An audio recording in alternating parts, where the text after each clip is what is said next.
حەسەن ڕۆحانی سەرۆکۆماری ئێران ئەمڕۆ داوای کرد بەڕاک ئۆبامای سەرۆکی وڵاتە یەکگرتووەکانی ئەمریکا درێژکردنەوەی سزاکانی ئەمریکای سەر ئێران واژوو نەکات و دەڵێت پرۆژە یاساکە شکاندنی سەودا ئەتۆمیە گرنگەکەیە ئەوەی لە نێوان ئێران و زلهێزانی جیهانی دەستەبەرکرا.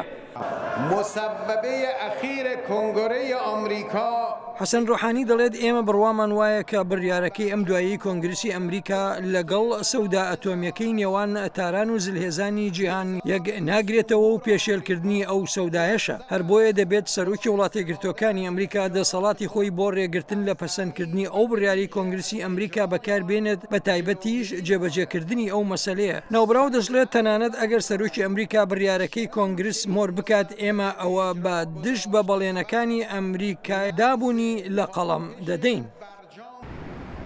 ڕۆژی پێنجشەمەی ڕابردوو ئەنجومەنی سەناتی وڵاتە یەکگرتووەکانی ئەمریکا دەنگیدا لەسەر درێژکردنەوەی یاسای سزا ئابوووریەکانی ئەمریکا لەسەر ئێران بۆ 10 ساڵ.